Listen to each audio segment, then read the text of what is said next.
Kwentuhan, Chismisan! Bagsakan ng opinion. at kung ano-ano pa. This is Bebe. This is Paul. And this is Ben Dude. At ito ang Kwentos Avenue.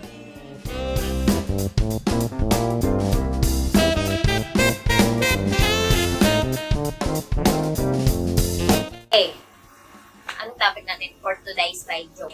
For today's video, ang pag-uusapan natin ay anong pipiliin mo pagtanda mo? Do you want to stay with your family? Or pipiliin mo ba saan yun? Sa isang retirement home O retirement? or Or age? agent. I mean, Saan nyo pipiliin magstay na lang? O sige, sige. Yun. ano ba yung perfect age para tumira doon? I mean, Pag-alagain ka na. yung literally 70 ka. Yung, Retirement. ano, Dumudumi ka na sa short mo. Ganun. yung kailangan mo na ng alalay.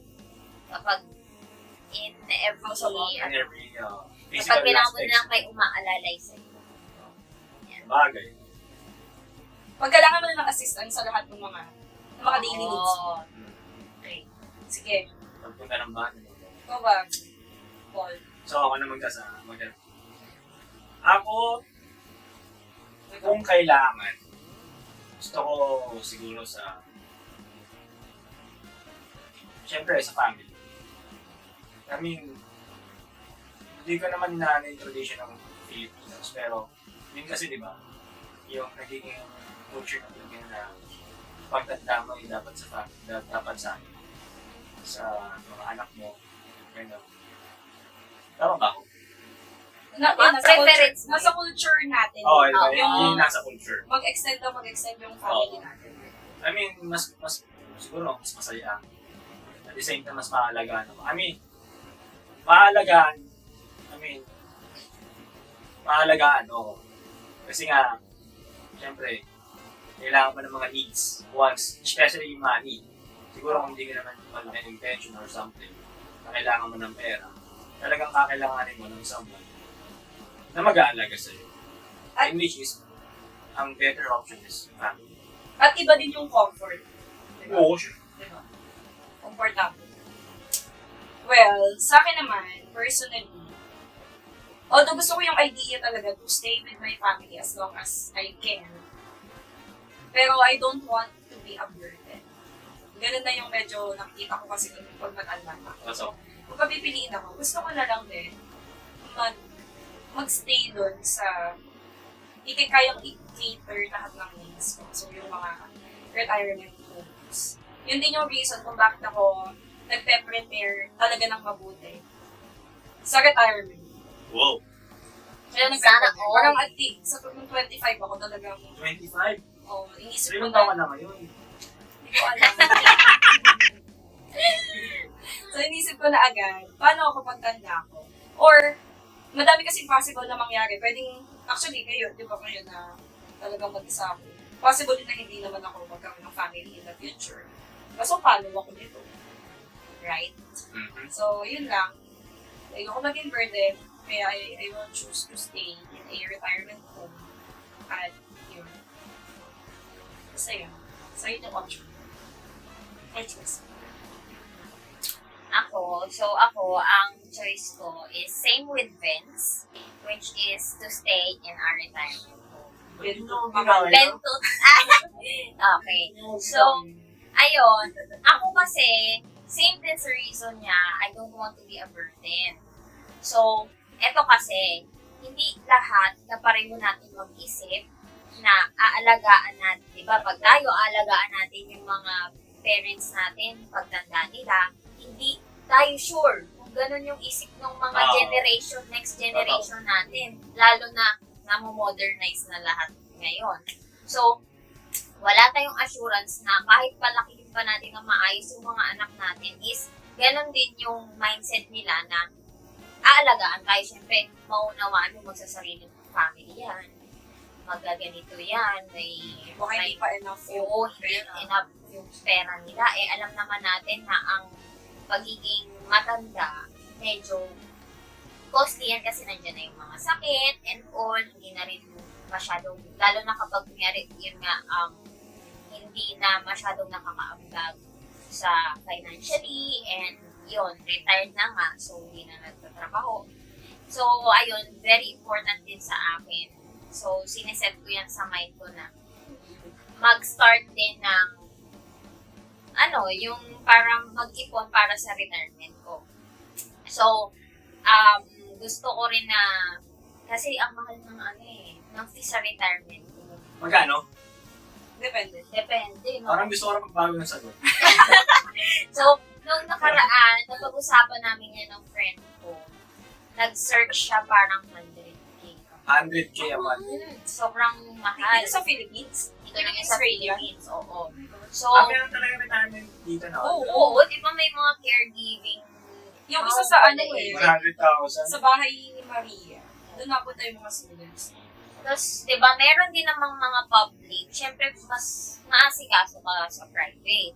Pero, ayun nga, if for me, bukod sa ayaw ko maging burden, feeling ko kasi mas maaalagaan ako sa retirement home kasi nandyan yung mga nurses, caregivers, and may mga friends ka doon. Ayun nga. Marami May social life So, ka doon. magbabago na talaga ako ng sagot. Kasi, di ba, unlike sa bahay, halimbawa, nakikita ko kasi sa mga old people na mga lolo't lola na inaalagaan, Oh. nakastay lang talaga sila sa bahay. So, kapag nag-work yung mga kasama mo nga yung family mo, pero busy rin sila in their own lives, nag-work, nag-aaral, etc. Hindi mo rin sila masyadong nakakabanding. And, hindi ka din naman, siguro, hindi na masyadong sa atin ng social media by that time. I mean, malabo na mata natin, etc. Kung dadating yung panahon na yun. So, wala tayong makakausap na na mga kaedad natin. Kasi unlike dun yun nga, retirement home, may mga may mga kaedad tayo na makakausap, may mga nurses, may mga caregivers, at the same time, may mga nag-outreach din. Kasi ako, sa school ko before, ng college, nag-outreach kami, isa sa, ng scholarship namin, pumunta sa mga home for the aged. So, Feeling, no? talagang, nakikita ko, sa school pa lang namin, ang dami nang pumupunta doon, iba't ibang group and organization. How much more kung ano. So, ang ginagawa namin activities doon, inaaliw namin yung mga grannies, yung mga matatanda, nagbibigay rin kami ng kung ano-ano. So, entertained sila. So, though di nila kasama yung family nila, I mean, parang mas happy yung environment doon kaysa sa oo. Kasi, like for example, kagaya na sinabi ko, hindi lahat ng bata kagaya natin mag-isip na tayo, aalagaan natin yung parents natin, yung mga anak natin, baka hindi tayo alagaan. Masakit, I mean, mas okay marinig sa nurses na nagre-reklamo sila. Kasi hindi mo sila kaano. Hindi mo sila kaano-ano. At binabayaran mo sila. Compare sa mga anak ko na nagbabatuhan kung kanino ka pupunta. Or kung wala mang umano sa mga anak mo, sa mga relatives mo, kung sino yung kukuha sa'yo, sino yung mag-aalaga sa'yo. Diba? Parang mag-aanuhan pa sila, mag-aaway-away dahil sa'yo. So, parang, nakakaawa yung mga ganong cases ng mga matatanda na kaya na ngayon ko na nare-realize na uunawaan na yung ibang mga matatanda, mas gusto na lang nila mamatay kaysa sa makita nag-aaway-away yung family nila dahil sa kanila kung sino yung mag-aalaga. Kasi, totoo naman Pero na... hindi din natin kasi masisisi yung, alam mo, yung mga family members or relatives na kung bakit sila tatanggal. So, siyempre, siguro nakikita din nila na hindi nga sila capable. Oo, Diba? At may mga sagili silang struggles talaga sa buhay. At once din kasi na magka-family ka na on your own, that's your priority. oo, priority mo na yun eh. Kaya nga, yun nga yung sinasabi natin, di ba? Dapat ikaw, pagkahandaan mo talaga. Yung Yung retirement mo. Diba? Para hindi mo kailangan i-asa. I-break, generational curse yun. Oo. Diba? Kailangan mo na i-break yun, na cycle na yun. Right, kasi yung culture nga. Kaya yun, prefer ko din talaga na sa retirement. So, magbabago na talaga ako. Instead, yun Pero nga. kung Actually, meron disclaimer. I mean, kung, for example, naisip ko lang, parang the notebook, di ba? Meron siyang, alam mo ba yung notebook? Oo. O yun, so basically meron silang No? Alzheimer ba yun? Oo. Siyempre, kung may mga malalaking sakit na gano'n, Oo. siyempre, doon ka na sa, kaya, Nag-aral. nag-train na alagaan. So, yun. Makikater talaga yung needs mo. Totoo. As in, parang, kasi ang hirap yun na iiwan ka. Parang maghihintay ka na lang talaga na madins ka. At least yun, di ba, araw-araw entertain ka. Nag-chess kayo ng mga baro mo. Di ba?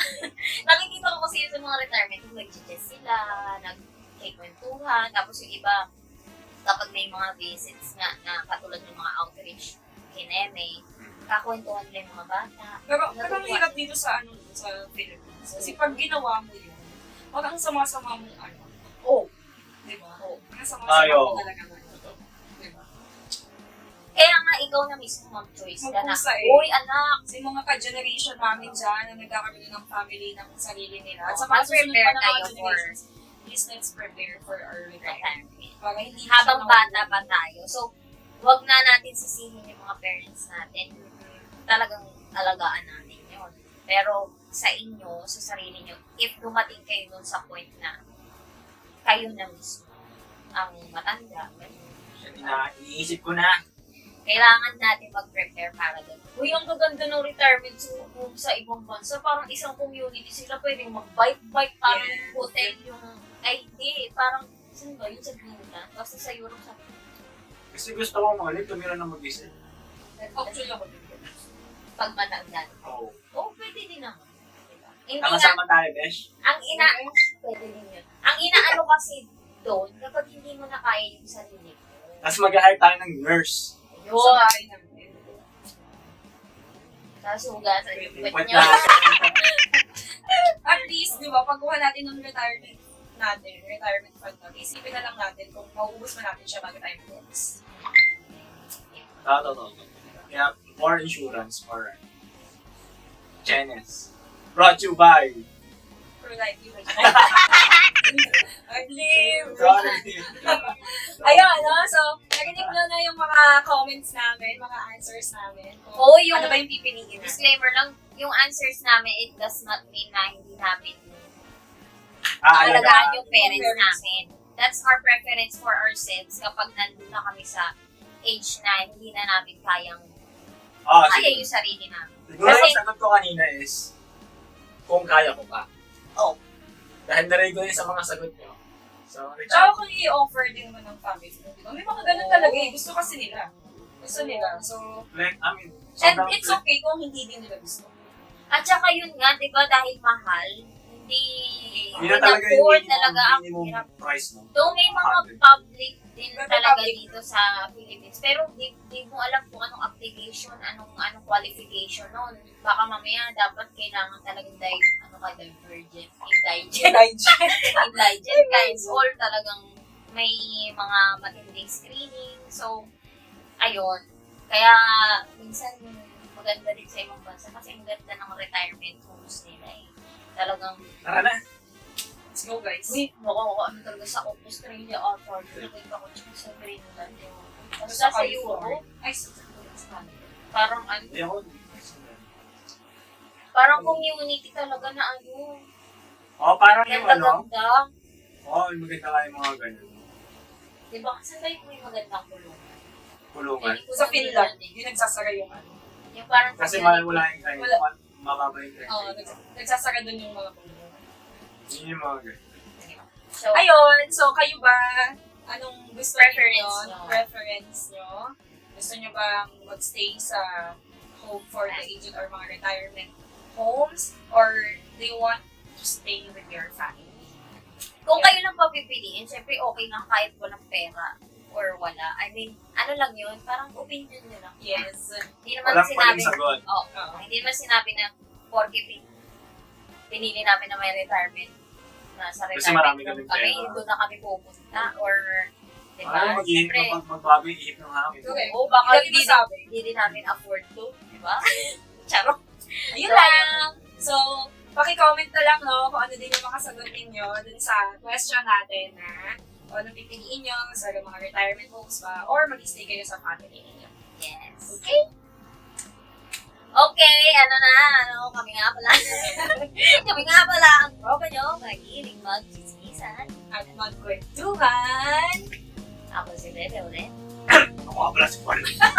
Ano ba ang At ito ang Kwentos Avenue.